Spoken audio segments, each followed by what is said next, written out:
ও নবী, আপনি দুনিয়ার মানুষকে বলে দেন, তাআলাও, আসো, সবাই এদিকে আসো। আতলু, আমি তোমাদেরকে তেলাওয়াত করে শুনাই, মা হাররামা রাব্বুকুম, যা তোমাদের রব হারাম করেছে, আলাইকুম, তোমাদের উপর। আল্লাহর নবী বলেন, শুনো আমার বাণী, তোমাদের রব তোমাদের উপর যে বিধানগুলো হারাম করেছে এগুলো আমি তোমাদেরকে বর্ণনা করে শুনাই, তোমরা আমার থেকে শুনো এবং সেগুলোর উপর আমল করো। এক নাম্বার, আল্লাহ তাআলা বলেন, আল্লাহ তুশরিকু বিহি শাইআ। এক নাম্বার, আল্লাহ তাআলা তোমাদের উপর হারাম করেছেন আল্লাহর সাথে কাউকে শিরিক না করতে, অংশীদারিত্ব স্থাপন না করতে, আল্লাহর তাওহীদের উপর ঈমান আনতে, আল্লাহর একত্ববাদকে বিশ্বাস স্থাপন করতে, আল্লাহ একক অদ্বিতীয়, লা ইলাহা ইল্লাল্লাহ, আল্লাহ ছাড়া আর কোনো মাবুদ নাই, লা খালিকা ইল্লাল্লাহ, সৃষ্টিকর্তা একমাত্র আল্লাহ, লা রাযিকা ইল্লাল্লাহ, রিজিক দাতা একমাত্র আল্লাহ, লা মাসজুদা ইল্লাল্লাহ, সিজদা পাওয়ার উপযুক্ত একমাত্র আল্লাহ, লা মা'বুদা ইল্লাল্লাহ, ইবাদত আর গোলামি পাওয়ার উপযুক্ত একমাত্র আল্লাহ। হায়াতের মালিক আল্লাহ, মৃত্যুর মালিক আল্লাহ। আল্লাহর সাথে কাউরে শিরিক করো না, আল্লাহর সাথে কোনো অংশীদারিত্ব স্থাপন করো না। আল্লাহ একমাত্র মালিক, আল্লাহ এক ও অদ্বিতীয়, এই কথার উপর পূর্ণাঙ্গ ঈমান আনো এবং জীবনের প্রত্যেকটা ক্ষেত্রে এটাকে বাস্তবায়ন করো। এটা সূরা আনআমের প্রথম নির্দেশ। 9টা নির্দেশ আল্লাহ করেছেন, প্রথম নির্দেশ এটা। এ কারণে কোনোভাবেই শিরিক করা যাবে। পৃথিবীর সব গুনাহ আল্লাহ চাহেন তো মাফ করে দিবেন, কিন্তু শিরিকের গুনাহ মাফ করা হবে না। শিরিক থেকে বাঁচতে হবে। দিলে আল্লাহর বড়ত্ব, আল্লাহর মুহাব্বত রেখে, আল্লাহর ভালোবাসা রেখে দিলটাকে আল্লাহর তাওহীদে সাজাতে হবে। অন্য কারো গোলামি না, গোলামি করবো একমাত্র আল্লাহ। আমার দুনিয়ার হার কাজের জিম্মাদারি হইল আমার রবের। এই কারণে রবকে সন্তুষ্ট করেই আমার জীবনটা আমাকে চালাতে হবে। কোনোভাবেই শিরিকের কাছেও যাওয়া যাবে না। শিরিক হয় এরকম আসবাবের কাছে, বস্তুর কাছে, এরকম মজলিসের কাছে যাওয়াই যাবে না। আল্লাহ তাআলা দুনিয়ার তাওহীদবাদী মুসলিমদেরকে এক আল্লাহর উপর, তাওহীদের উপর এবং শিরিক মুক্ত জিন্দেগি গঠন করার তৌফিক দান করুন। সবাই বলি আমিন। দ্বিতীয় নম্বর, আল্লাহ নির্দেশ দিয়েছেন, ওয়াবিল ওয়ালিদাইনি ইহসানা, তোমাদের মা বাবার সাথে ইহসানপূর্ণ আচরণ করো। মা বাবার সাথে ইহসান করো, মা বাবার সাথে সদাচরণ করো। আল্লাহর নবী দুনিয়ার মানুষকে ডাক দিয়া বলতেছেন, আতলু, আমি তোমাদেরকে তেলাওয়াত করে শুনাই, আমি তোমাদেরকে পাঠ করে শুনাই, মা হাররামা রাব্বুকুম আলাইকুম, তোমাদের রব তোমাদের উপর যেই বিষয়গুলো হারাম করেছে। এক নাম্বার, আল্লাহর সাথে কাউরে শিরিক করো না। 2 নাম্বার, মা বাবার ইহসান করো, মা বাবার অবাধ্য হইও না, মা বাবার সেবা যত্ন করো, মা বাবার সেবায় ত্রুটি করো না। তোমার যা আছে, তোমার তৌফিক অনুযায়ী তোমার মা বাবার প্রতি তুমি ইহসানপূর্ণ আচরণটুকু কইরো। এটা তো কোরআনে বারবার বলেছে না, মা বাবার প্রতি ইহসান করতে, মা বাবার প্রতি ইহসান করতে। মা বাবা জীবিত থাকতেও তাদের উপর ইহসান করতে হবে, মা বাবা মরে গেলেও তাদের উপর ইহসান করতে হবে। মরে যাওয়ার পর তাদের আত্মার মাগফিরাতের জন্য, রুহের মাগফিরাতের জন্য দোয়া করতে হবে আল্লাহর কাছে, ক্ষমা চাইতে হবে মা বাবার জন্য, কবর জিয়ারত করতে হবে। বছরের আগা মাথা না, ওই রমজানে কবর জিয়ারত করবো, আরেক রমজান, এটা যেন না হয়। প্রতি জুমায় মা বাবার কবর জিয়ারত করা, এটা মা বাবার হক। যারা দূরে থাকেন, দূর থেকে দোয়া করবেন।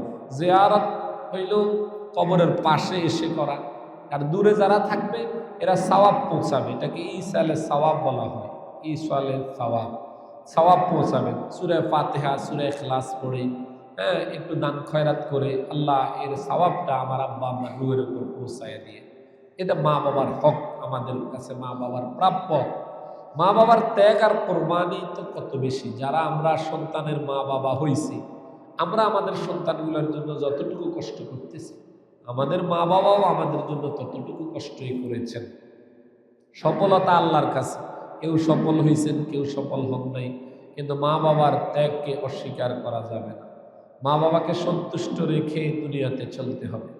আল্লাহর নবী সাল্লাল্লাহু আলাইহি ওয়াসাল্লাম এক হাদিসের মধ্যে বলেছেন, আমার কোন উম্মত যদি চায় যে আল্লাহ তাআলা তার মৃত্যুকে সহজ করে দেখ এবং তাকে জান্নাত নসিব করুন, আল্লাহ তাআলা তার মৃত্যু সহজ করে দিবেন। ওয়া আদখালাহুল্লাহুল জান্নাহ, এবং আল্লাহ তাকে জান্নাত দিবেন। এই ব্যক্তি যেন তিনটা কাজ করে। কয়টা কাজ? তিনটা কাজ। এক নাম্বার, ইহসানুন ইলাল মামলুক, সে যেন তার অধীনস্থদের উপর ইহসান করে, অধীনস্থদের উপর ইহসান করে। দুই নাম্বার হইল মা বাবার সাথে সদাচরণ, মা বাবার খেদমত করে, মা বাবাকে সন্তুষ্ট রাখে। তিন নাম্বার, দুর্বল মানুষগুলোর প্রতি সদয় হয়। যারা দুর্বল এদের সাথে যেন তার আচরণটা সদয় আচরণ হয়। এই তিন কাজ আমার কোন উম্মত করলে আল্লাহ তাআলা ইয়াসসারাল্লাহু হাতফাহু, নবীজি বলেন আল্লাহ তার মৃত্যুকে সহজ করে দিবেন। ওয়া আদখালাহুল্লাহুল জান্নাহ, এবং আল্লাহ তাকে জান্নাত দিবেন। এই কারণে আমরা চেষ্টা করব যাদের মা বাবা জীবিত আছে, মা বাবার সাথে সদাচরণ, মা বাবার খেদমত, মা বাবাকে সন্তুষ্ট রাখার চেষ্টা করব তো ইনশাআল্লাহ। যাদের মা বাবা মৃত হয়ে গেছেন তাদের কবরে সওয়াব পৌঁছানোর জন্য আর হামেশা দোয়া করবেন। দোয়া করার জন্য আপনাকে হুজুর নিতে হবে ব্যাপারটা এমন না। আপনি সন্তান, আপনি কায়মন বাক্যে রবের কাছে যা বলবেন আপনার মা বাবার জন্য আল্লাহ কবুল করবেন ইনশাআল্লাহ। আপনি যদি পাপিষ্ঠ ব্যক্তিও হন, বেনামাজি হন, অন্য গুনার সাথে আছেন, এরপর আপনি মা বাবার জন্য দোয়া করবেন, আপনার সেই দোয়া গ্রহণ করা হবে ইনশাআল্লাহ। বরং এটা হক আল্লাহ তাআলার কাছে বলা, আল্লাহুম্মা গফির লাহুমা, আল্লাহ তাদের দুজনকে আপনি ক্ষমা করে দেন। মা বাবার জন্য এই দোয়াটা করবেন। কবর জিয়ারতটা করার চেষ্টা করবেন। মাঝে মাঝে ইসালে সওয়াব করবেন। হ্যাঁ, গরিবদেরকে দান কইরা হোক, ইতামুত তুআম, কাউরে খানা খাওয়াইয়া হোক, মসজিদ মাদ্রাসায় দান কইরা হোক, এটা মা বাবার নিয়তে কইরেন। এটা আমাদের কাছে মা বাবার প্রাপ্য। তাদের উসিলায় তো এই দুনিয়াতে আসলাম। আল্লাহ এই দুনিয়ার সকল সন্তানকে মা বাবার ইতাআত আর ফরমাবরদারি করনেওয়ালা সন্তান হিসাবে কবুল করেন। বিশেষ করে আমাদের নওজোয়ান যুবক সমাজকে আল্লাহ তাআলা মা বাবাকে সন্তুষ্ট রেখে জীবনটা চালানোর তৌফিক দান করুন, আমিন। আল্লাহ তাআলা ৩ নাম্বার বলতেছেন, ওয়ালা তাকতুলু আওলাদাকুম মিন ইমলাক। আল্লাহর নবী বলেন, আতলু মা হাররামা রাব্বুকুম আলাইকুম, তাআলাও আমার কাছে আসো আর বাণীগুলো শুনে যাও। তোমাদের রব তোমাদের উপর অনেকগুলো বিষয় নিষেধ করেছেন। এর মাঝে ১ নাম্বার হইল আল্লাহর সাথে কাউরি শিরিক কইরো না। ২ নাম্বার হইল মা বাবার নাফরমানি কইরো না। ৩ নাম্বার হইল লা তাকতুলু আওলাদাকুম মিন ইমলাক, রিজিকের ভয়ে সন্তানকে কতল কইরো না, রিজিকের ভয়ে সন্তানাদি হত্যা কইরো না। এটা তো রিজিকের ভয়ে সন্তানাদি হত্যা মানে আমার ছেলে মেয়ে বেশি হইলে খাওয়াবো কোত্থেকে, এটাই তো রিজিকের ভয়। তারে বরণ পোষণ দিব কোত্থেকে, জায়গা দিব কোত্থেকে, এই রিজিকের ভয়ে সন্তানাদি হত্যা করা এটা নিষিদ্ধ। আল্লাহ তাআলা বলেন, নাহনু নারযুকুকুম ওয়া ইয়্যাহুম, আমি তোমাদেরও রিজিক দিই, তাদেরও রিজিক আমার কাছে। তুমি বান্দা যারা দুনিয়াতে আইসছো, তোমার রিজিক তো আমি আল্লাহ দিচ্ছি, তো তাদের রিজিক তো আমার কাছে আছে। তুমি রিজিকের ভয়ে তাদেরকে কতল করতেছ কেন, হত্যা করতেছ কেন? এই যে আমরা জন্ম নিয়ন্ত্রণ করি সন্তানাদি, আমাদের রাষ্ট্রীয় ঘোষণা, ছেলে হোক মেয়ে হোক 2টি সন্তানই যথেষ্ট, একটি হলে আরো ভালো। এই জন্ম নিয়ন্ত্রণের মূল কারণ কি? হ্যাঁ, জনগণ বেশি হলে অসুবিধা কি? আমাদের এই যে প্রশ্ন আসে স্কুলের বইগুলোতে আছে, আমি নিজে পড়ছি, যে এদের প্রথম অনেকগুলো কারণ লেখছে, কিন্তু প্রথম কারণ হইল এই খাদ্য অভাব, দারিদ্র বিমোচনের জন্য। বুঝেন নাই কথা? মানুষ বেশি হয়ে গেলে এদের বসবাস নিশ্চিত করা, এদের খাদ্যের ব্যবস্থা করা, এটা মনে হয় আমাদের সরকার করতেছে। আমাদের বসবাস নিশ্চিত আর আমাদের খাদ্যের ব্যবস্থা কে করতেছে? সরকার করতেছে। সরকারের এমন ভাবসাব আর কি, সরকার নিজের খাদ্যের ব্যবস্থা নিজে করতে পারে না। কি কর? সরকারকে যদি ডাক্তার দেখে বলে আপনার জন্য এই রাত্রে থেকে প্রতিদিন খানা বন্ধ, সরকার কি খানা খাবে? বন্ধ করলো কেন? নিজের খানা তো নিজে ব্যবস্থা করতে পারলো না। আরে খানা তো আল্লাহর জিম্মাদারিতে, কখন আপনার খানা চলবে কখন বন্ধ হয়ে যাবে এটা নির্ধারিত আছে কার কাছে? আল্লাহর কাছে। অহেতু বেহুদা আমরা কি করতেছি? পেরেশানি দিচ্ছি। দুনিয়াটাকে আমাদের সামনে এভাবেই উপস্থাপন করা হচ্ছে যাতে করে আমরা আল্লাহ তাআলা থেকে দূরে চলে যাই। আল্লাহ বলেন ওয়ামা মিন দাব্বাতিন ফিল আরদি ইল্লা আলাল্লাহি রিজকুহা, জমিনে এমন কোন প্রাণী বিচরণ করে না যার রিজিকের জিম্মাদারি আমি আল্লাহ নিই নাই। আর আমার বান্দা রিজিক নিয়ে কত পেরেশানিত, রিজিক নিয়ে কত ভয়, রিজিক নিয়ে বান্দার কত হতাশা। রিজিক নিয়ে কোনো দিনও হতাশায় পড়েন না।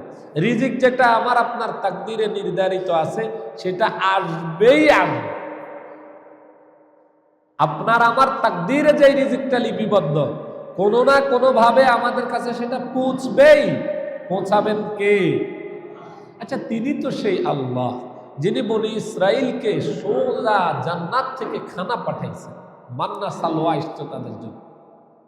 সে আল্লাহ আছে না? না, আল্লাহ তো আমাদের রিজিকের জিম্মাদার। আল্লাহ আমাদেরকে খানা খাওয়াবে। দেখেন, সাগরের মধ্যে এনসাইক্লোপিডিয়ার তথ্য অনুযায়ী সাগরের মধ্যে যে তিমি মাছ থাকে 115 ফিট লম্বা, দৈনিক 36 টন খানা খায়। 36 টন মানে 36,000 কেজি। আমার আপনার চাউল এক বস্তা থাকে 50 কেজি। 1000 কেজি মানে 1 টন চাউল আমরা নিতে 20 বস্তা লাগে। কয় বস্তা? 36 টন যদি চাউল নিতে হয় 700, প্রায় 720 বস্তা চাউল আপনার ঘরে কতদিনে খাবেন বলেন না? আমার ঘর আপনার ঘর কতদিনে খাবেন? 720 বস্তা চাউল এক বেলার খানা একটা তিমি মাছের ইন্তজাম করতেছে ডোনাল্ড ট্রাম্প। জোরে বলেন ঠিক না বেঠিক? হ্যাঁ, আমাদের ডাক্তার ইউনুস ক্ষমতা আসার পরে সে ইন্তজাম করতেছে। এই মাছগুলোর খানার ইন্তজাম করে কে? প্রতিদিন যে আল্লাহ একটা মাছের খাওয়ার ব্যবস্থা করে। আমি আপনি আশরাফুল মাখলুকাত আল্লাহকে এই কনকনে শীতের ভিতর দিয়া উঠে সেজদা দিচ্ছি, ফজরের সময় সেজদা দিচ্ছে, আল্লাহর ওলিরা তাহাজ্জুদের সময় সেজদা দিচ্ছে, ওই আল্লাহ আমগরে খানা খাওয়াই তুলো। এই কথাটা আমাদের মাথায় আসে কিনা? আমার আপনার ঘরে মাসুম বাচ্চা আছে, যে বাচ্চাগুলো দুধের বাচ্চা, যে বাচ্চাগুলো নিষ্পাপ মাসুম ফুলের মতো বাচ্চা, এদের উসিলায় তো আমাদের রিজিক আসবে, আসবে না? আল্লাহর কাছে রিজিকের অভাব নেই। কোনোদিনও রিজিক নিয়ে হতাশ হবেন না। হ্যাঁ, বান্দাকে আল্লাহ পরীক্ষা নিবে। আল্লাহ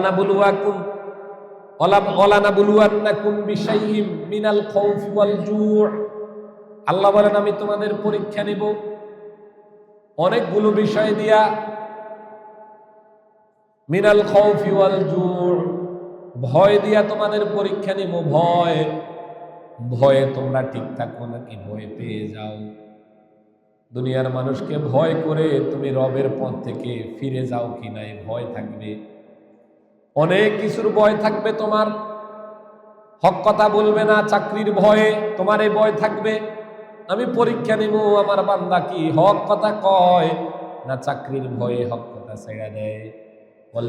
আমি বান্দাকে ক্ষুধা দিয়া পরীক্ষা নিব।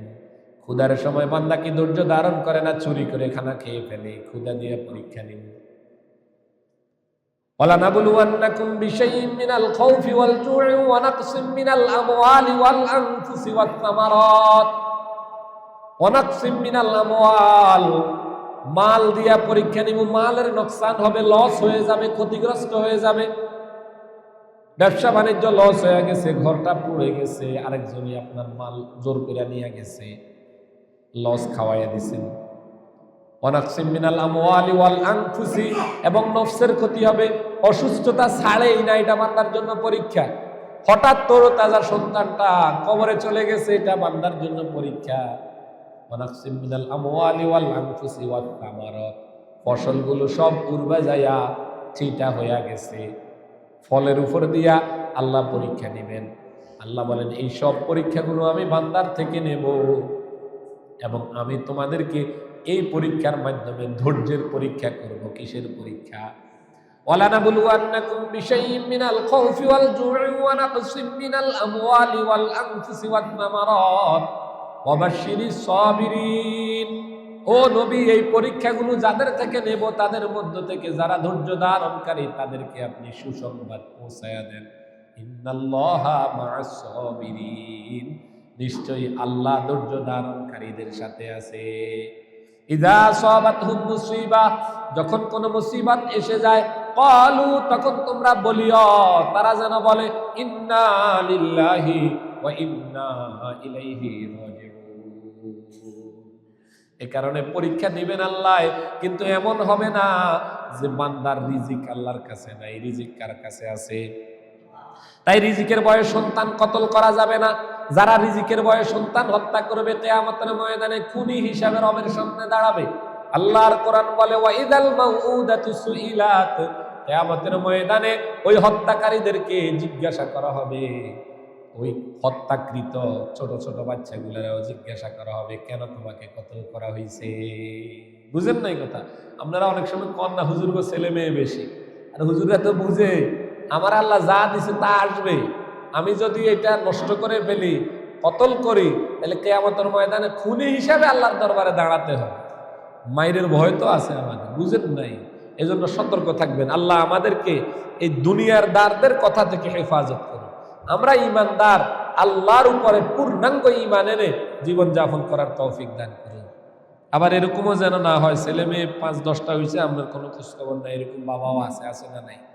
শুধু হুজি হইতে আছে, বেড়ি কতুন খাওয়াইবে এই চিন্তা নাই, এর শুধু বেড়ি খাইতেছে আর হান্ডাগুলি মারতে আছে। এরকম অসচেতন অভিভাবক পুরুষ আছে না নাই সমাজে? আসেনি? এরকম অপদার্থ অসচেতন হওয়া যাবে না। মুমিন অসচেতন হতে পারে না। মুমিন হবে দায়িত্ববান। মুমিন হবে কি? তার সব জায়গায় দায়িত্ব সচেতন থাকতে হবে। নিজের জিম্মাদারিতে কি কি আছে আরেকজনে তাকে বলে দিতে হবে কেন? তার জিম্মাদারির ব্যাপারে সে সচেতন থাকতে হবে। স্ত্রীর হকের জিম্মাদারির ব্যাপারে সচেতন থাকতে হবে। সন্তানাদির হকের জিম্মাদারির ব্যাপারে সচেতন থাকতে হবে। সমাজে বসবাস করার ক্ষেত্রে সমাজের হকের জিম্মাদারির ব্যাপারে সচেতন থাকতে হবে।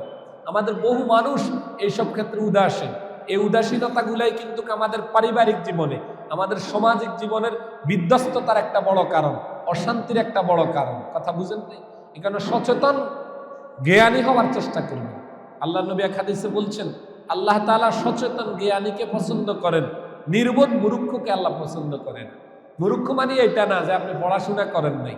বহু মানুষ আছে পড়াশোনা করে নাই, কিন্তু তার হিতাহিত জ্ঞান ভালো, কমন সেন্স ভালো। আর বহু লোক আছে বহু শিক্ষিত, কিন্তু কমন সেন্স নাই, হিতাহিত জ্ঞান নাই। এ কারণে হিতাহিত জ্ঞান এবং কমন সেন্স ওয়ালা মুসলমান হওয়ার চেষ্টা করব। আল্লাহ আমাদের তৌফিক দান করুন, আমিন। এরপরে আল্লাহ বলেন, ওয়ালা তাকরাবুল ফাওয়াহিশা মা যাহারা মিনহা ওয়া মা বাতন। আল্লাহর নবী বলেন, হে আমার উম্মত, তাআলাও, আসো, মা আতলু, আমি তোমাদেরকে তেলাওয়াত করে শুনাই, মা হারামা রাব্বুকুম আলাইকুম, তোমাদের উপর তোমাদের রব যা হারাম করছেন, নিষেধ করছেন।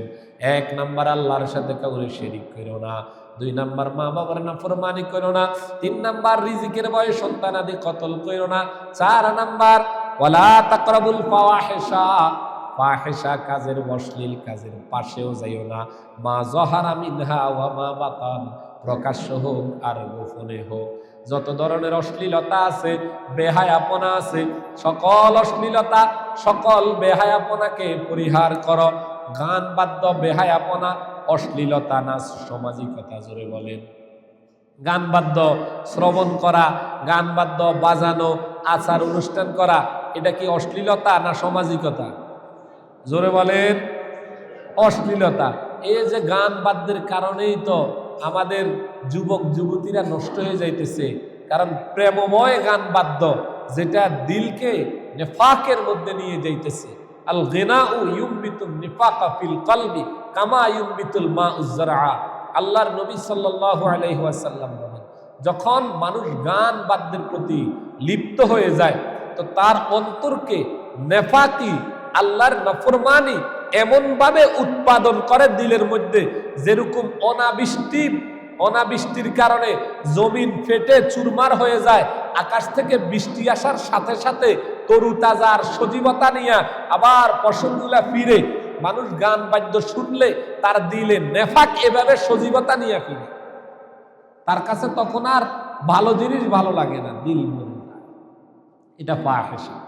পোশাক আশাকের ক্ষেত্রে নারীদেরকে পোশাকের স্বাধীনতা দিয়া অশ্লীল বেহায়া পোশাক আশাক আমাদের সমাজের নারীরা চলছে। রাষ্ট্রের শিক্ষিত নামদারি মেয়েরা অশ্লীলতাকে প্রমোট করার জন্য পোশাক আশাকের স্বাধীনতা চাচ্ছে, যেটা ইউরোপ আমেরিকার সভ্যতা বলে আমাদেরকে গিলানো হচ্ছে। এটা তো মুসলিম সভ্যতা হতে পারে না। মুসলিমদের পোশাকে থাকবে মার্জিত পোশাক, মুসলিমদের পোশাক থাকবে বেহায়াপনা মুক্ত পোশাক, সভ্য ইসলামী সভ্যতা সংস্কৃতির পোশাক থাকবে। আমরা সেই অশ্লীলতার কাছেও যাওয়া যাবে না। আল্লাহ তাআলা বলেন, লা তাকরাবুল ফাওয়াহিশা, হে উম্মতে মুহাম্মাদি, এটা শুধু যে তোমাদেরকে বলা হচ্ছে তা নয়, বরং এই বিষয়টা পূর্বযুগের যত মানুষের উপর আসমানি কিতাব অবতীর্ণ হয়েছে সকলকে আল্লাহ তাআলা ফাহিশাকৃত কর্ম থেকে দূরে থাকার নির্দেশ দিয়েছেন, অশ্লীলতা বেহায়াপনা থেকে দূরে থাকার নির্দেশ দিয়েছেন। গালিগুলুজ করা এটা কি সভ্যতা না অসভ্যতা? জোরে বলেন। এটা অশ্লীলতা নয়? তাহলে আমরা যে গালিগুলুজ করি, আমরা তো বহু নামাজি মানুষ আছি, গালি দিয়ে থাকি, আমাদের জবানটা গালি মুক্ত নাই, নামাজ পড়ি, হ্যাঁ, আমরা সুন্নতের মতো জামা কাপড়ও পরছি, দাঁড়িয়েও রাখছি, কিন্তু গালি দিতেছি জবানে। এইটা যদি অশ্লীলতা হয়, আল্লাহর নবী বলেন, লা তাকরাবুল ফাওয়াহিশা মা যাহারা ওয়া মা বাতান, তুমি প্রকাশ্য সকল অশ্লীলতা থেকে নিজেকে বাঁচাও, গোপনের অশ্লীলতা থেকেও নিজেকে বাঁচাও। আল্লাহ তাআলা এটা হারাম করেছেন, অশ্লীলতা থেকে নিজেকে বাঁচাতে হবে। হে প্রিয় ভাই, আজকে তো আমরা আমাদের সামাজিকতা বলে অশ্লীলতাকে চালাইয়া দিচ্ছি। সামাজিকতা বলেই আমাদের অশ্লীলতাগুলোকে আমরা প্রমোট করতেছি। আমরা ভাবতেছি আমাদের সমাজ এইভাবে যদি না হয় ইজ্জত থাকে না। দেখেন না বিয়ে শাদীর মধ্যে কি পরিমাণ বেহায়াপনার অশ্লীলতা আমাদের দেশে হচ্ছে। এক একটা বিয়ের মধ্যে আল্লাহর নারাজি শুরু থেকে শেষ পর্যন্ত, গান বাদ্য ঢোল তবলা ছাড়া মনে হয় বিয়েই হবে না। অশ্লীল পোশাক আশাক, বোরকাহীন পোশাক আশাক এবং বেপরদার সয়লাভ ছাড়া বিয়েই হয় না। এরকম আমাদের সমাজের ঘরে ঘরে, গ্রামগঞ্জে, শহর বাড়িতে সব জায়গায় বেহায়াপনা দিয়া আমাদের সব ভরপুর। কথা বলেন ঠিক না বেঠিক? অথচ আল্লাহ বলেন, ওয়ালা তাকরাবুল ফাওয়াহিশা, ফাহিশার কাছেও যাইও না। মোবাইল তো আমাদেরকে আরো ফাহিশা কইরা দিছে। অশ্লীলতা মোবাইলের ভিতর তো আমরা আরো ধ্বংস হইয়া যাইতেছি। ও নওজোয়ান যুবক ভাইয়েরা, আপনাদেরকে বলি প্রিয় ভাই, অশ্লীলতা থেকে নিজেকে বাঁচান, বেহায়াপনা থেকে নিজেকে বাঁচান। নিজেরা বাঁচতে হবে, কন্যাগুলাকে বাঁচাইতে হবে। আমি আপনি ওই সমাজ চাই না যেই সমাজে রবের নাফরমানিতে সমাজ গঠিত হয়। আমাদের ওই সমাজ দরকার যেই সমাজটা আমাদেরকে জাহান্নাম থেকে মুক্ত করে জান্নাতের পথে নিয়ে যায়। এমন সমাজের সামাজিকতায় ওই সমাজের মানুষ হিসাবে বসবাস করা মুসলমানের জন্য উচিত না। যেই সমাজের সামাজিকতা হলো আল্লাহর নাফরমানি, যেই সমাজে আল্লাহর নাফরমানি না করলে আপনার মান মর্যাদা টিকে না, এমন মানি এমন মর্যাদাশীল হওয়া আপনার দরকার নাই। আরে আমি আপনি তো ওই মানুষ, আমরা মাটি থেকে এসেছি, আবার মাটি হয়ে যাব। আমাদের ওই সামাজিকতার দরকার কি, যেই সামাজিকতার কারণে আমার দুনিয়ার ইজ্জতের ক্ষুণ্ণ হয় না, দুনিয়ার প্রভাব প্রতিপত্তির কারণে আমি অশ্লীলতায় পড়ে গেলাম, রবের নাফরমানিতে পড়ে গেলাম। আমাকে এই কথাও চিন্তা করা দরকার। এ তো দুনিয়া দেখনে মে কিস কদর খুশ রং থি, কবর মে যাতে হি দুনিয়া কি হাকিকত ভুল গই। দুনিয়ার এখনকার চাকচিক্য, এখনকার আত্মমর্যাদা, এখনকার নাম ডাক, এগুলা বড় না। কবরে যখন যাব দেখবো ডানে বামে উপরে নিচে মাটি ছাড়া আর কিছু নাই। ডাক নাম সব শেষ হয়ে যাবে, মাটি আমাদের আসল বসবাস হবে। তাই রবের নাফরমানি করার ক্ষেত্রে নিজেকে সর্বোচ্চ সতর্কতার সাথে করতে হবে। দুনিয়ার মানুষকে কি বললো আমার জানার বিষয় না। আমার রবকে সন্তুষ্ট করা হলো আমার জীবনের বড় মাকসাদ। আমি ইমানদার, আমি তাওহীদে বিশ্বাসী, আমি নবীর সুন্নাহ মোতাবেক জীবন চালাবো। দুনিয়ার মানুষের তিরস্কারের ভয় আমি করব না। আমাদের প্রত্যেককে এইভাবেই জীবন যাপনটা করা দরকার। দুনিয়ার মানুষ নারাজ, এতে আমার কি হলো যদি আমার রব আমার উপর নারাজ না থাইকা খুশি হয়ে যায়? কি বলেন? সবচাইতে জরুরি হলো কার সন্তুষ্টি? আল্লাহর সন্তুষ্টি। সারে দুনিয়া হো মুখালিফ, কুছ বিহি নুকসান নিহি, গম নিহি হ্যায় ডর নিহি হ্যায়, জব খুদা মাহবুব হ্যায়। আল্লাহ যদি আমার ভালোবাসার সত্তা হয়ে যায়, আর আমার যদি আমার রব মোহাব্বত করে ফেলে, তো দুনিয়া আমার মুখালেফ হয়ে গেলেও আমাদের কিচ্ছু যায় আসে না। আল্লাহ আমাদের সবাইকে সহিহ বুঝদান করুক, ফাহিশা কাজ থেকে নিজেদেরকে বাঁচানোর তৌফিক দান করুক। আল্লাহ বলেন, ওয়ালা তাকতুলুন নাফসাল্লাতী হারামাল্লাহু ইল্লা বিল হক। আল্লাহর নবী বলেন, হে দুনিয়ার মানুষ, আল্লাহ আমাকে বলেছে তোমাদেরকে যেন আমি শুনাইয়া দিই আল্লাহ যেগুলো হারাম করেছে। 1 নাম্বার, আল্লাহর সাথে কাউরে শরীক কইরো না। 2 নাম্বার, মা বাবার নাফরমানি কইরো না। 3 নাম্বার, সন্তানাদিকে রিজিকের ভয়ে কতল কইরো না। 4 নাম্বার, ফাহিশা কাজের কাছেও যাইও না, অশ্লীল বেহাপনার কাজের কাছেও যাইও না। 5 নাম্বার, ওয়ালা তাকতুলুন নাফসাল্লাতী হারামাল্লাহু ইল্লা বিল হক। অন্যায়ভাবে কোনো মানুষকে কতল কইরো না।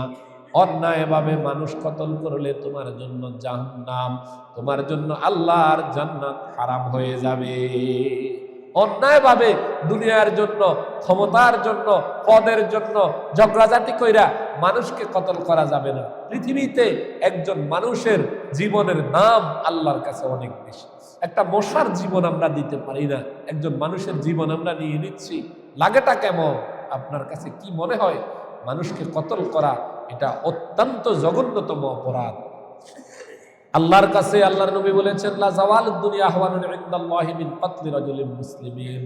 আল্লাহর নবী বলেন, গোটা দুনিয়া ধ্বংস করে দেওয়ার চাইতেও একজন মুমিনকে কতল করা বড় অপরাধ। আল্লাহ তাআলা দুনিয়ার মানুষকে সহিহ বুঝদান করুক। মানুষ হত্যা থেকে, মানুষ হত্যার সহযোগিতা থেকে, মানুষ হত্যার মৌন সমর্থন থেকে আমাদেরকে হেফাজত করুন। এই আয়াতে আল্লাহ তাআলা কয়টা নির্দেশ দিয়েছেন? 1 নাম্বার, শিরক করা যাবে না। 2 নাম্বার, মা বাবার অবাধ্য হওয়া যাবে না, মা বাবার সাথে ভালো আচরণ করতে হবে। 3 নাম্বার, রিজিকের ভয়ে সন্তানাদি কতল করা যাবে না। 4 নাম্বার, ফাহিশা কৃতকর্ম পরিহার করতে হবে। 5 নাম্বার, মানুষ হত্যা করা যাবে না। আল্লাহ বলেন, যালিকুম ওয়াসাকুম বিহি লাআল্লাকুম তাআকিলুন। আমি আল্লাহ তোমাদেরকে এই বিষয়গুলা বলে নসিহত করতেছি, ওসিয়ত করতেছি, লাআল্লাকুম তাআকিলুন, যাতে করে তোমরা জ্ঞানী হও, যাতে করে তোমরা বিবেকওয়ালা হও, যাতে করে তোমরা সমঝদারি আর বুঝে শুনে কাজ করো। এরপরে আল্লাহ বলেন, ওয়ালা তাকরাবু মালাল ইয়াতীম ইল্লা বিল্লাতি হিয়া আহসান হাত্তা ইয়াবলুগা আশুদ্দা।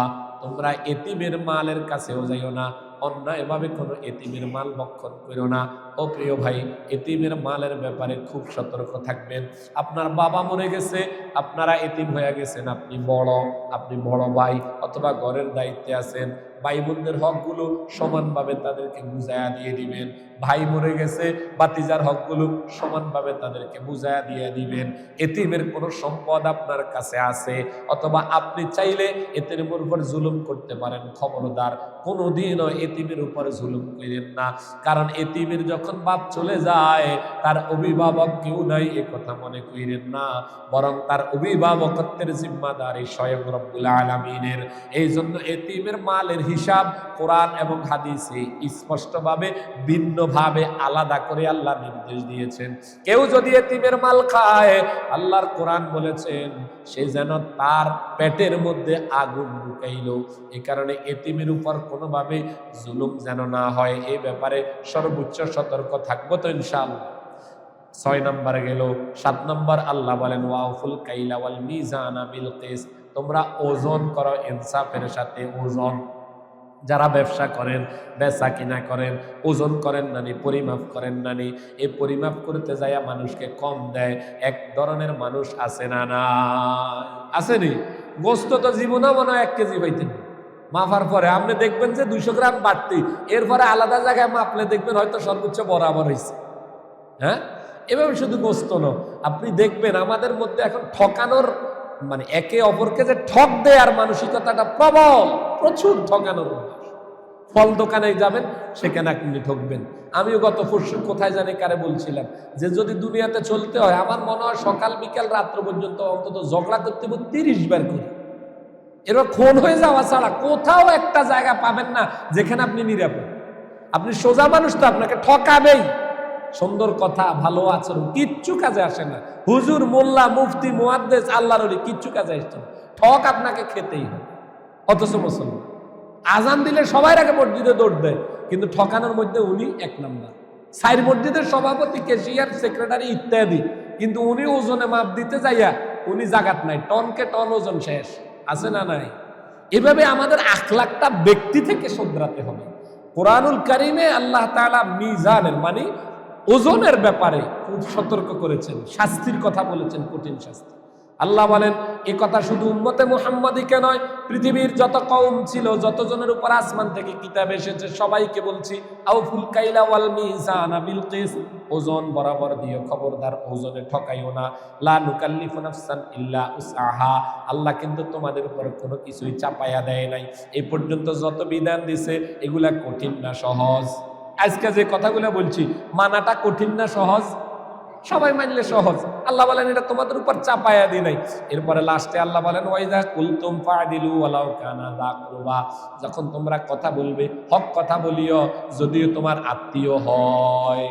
কোল টানুনি নিয়ে কোনো কথা চলবে? যে কোনো বিষয়ে আপনি হক কথা বলতে হবে, এটা নির্দেশ। হক কথার বাহিরে যাবেন, কোলটা নিয়ে কথা কইবেন, সালিশ করতে গেছেন, কোল টানতেছেন, যে কোনো ক্ষেত্রে, একদম যে কোনো ক্ষেত্রে আপনি কোল টানা কথা বলা যাবে না। এটা শরীয়তে নিষেধ, কোরআনের নির্দেশ দিয়েছেন। অবিআহদিল্লাহি আউফু, এবং আল্লাহ বলেন আমার সাথে তোমাদের কৃত অঙ্গীকার পূরণ করিও। আলাস্তু বিরব্বিকুম, আমাকে রব বলে স্বীকার করছো, দুনিয়াতে যাইয়া আমারে ভুলে যাইও না, বরং রববিয়তের উপর থাইকা মৃত্যুবরণ করিও। যদি এই কয়টা কাজ করো, মনে রাখো আন্না হাযা সিরাতি মুস্তাকিমান, এটাই আমার সিরাতে মুস্তাকিম। আমরা যে দোয়া করি সিরাতে মুস্তাকিমের জন্য, আল্লাহ বলেন এটাই সিরাতে মুস্তাকিম, ফাত্তাবিউহু, তোমরা এই সিরাতে মুস্তাকিমের উপর অটল অবিচল থাকো। ওয়ালা তাত্তাবিউস সুবুলা, যদি অন্য পথ ধরো, ফাতাফাররাকা বিকুম আন সাবিলিহি, তাহলে মনে রাখো আল্লাহর সিরাতে মুস্তাকিম থেকে তোমরা বিচ্যুত হয়ে যাবে। তাই আল্লাহ তাআলা কোরআনুল কারীমের সূরা আনআম এবং তাওরাত সহ আসমানি সকল কিতাবে এই বিধানগুলা দিয়েছেন। 1 নাম্বার, আল্লাহর সাথে কাউরে শিরক করা যাবে না। 2 নাম্বার, মা বাবার নাফরমানি করা যাবে না, মা বাবার সাথে ইহসানপূর্ণ আচরণ করতে হবে। 3 নাম্বার, সন্তানাদিকে অন্যায়ভাবে কতল করা যাবে না রিজিকের ভয়ে। 4 নাম্বার, ফাহশা কাজের পাশেও যাওয়া যাবে না। 5 নাম্বার, কাউরে অন্যায়ভাবে কতল করা, সমর্থন দেওয়া, মৌন সমর্থন রাখা যাবে না। 6 নাম্বার, এতিমের মাল থেকে নিজেকে বাঁচাতে হবে, এতিমের উপর যেন জুলুম না হয় খেয়াল করতে হবে। 7 নাম্বার, ওজনে পরিমাপে সতর্ক থাকতে হবে, কোনোভাবে ওজনে যেন কম না হয়। 8 নাম্বার হইল কি, ওজনে পরিমাপে ঠিক রাখবো আর হক কথা বলবো। কি বলবো? হক কথা। 9 নাম্বার হইল আল্লাহর ওয়াদা, কৃত ওয়াদার উপরে নিজেরা চলবো। আল্লাহ সুবহানাহু ওয়া তাআলা আমাদেরকে এই 9টা কাজ যেভাবে কোরআন নির্দেশ দিয়েছে ওইভাবে করার তৌফিক দান করুন, সবাই বলি আমিন। এবং এই 9 কাজ করে সিরাতে মুস্তাকিমের উপর জীবন যাপন করার তৌফিক দান করুন। ওমা আলাইনা ইল্লাল বালাগ, যারা পড়ে আসছেন।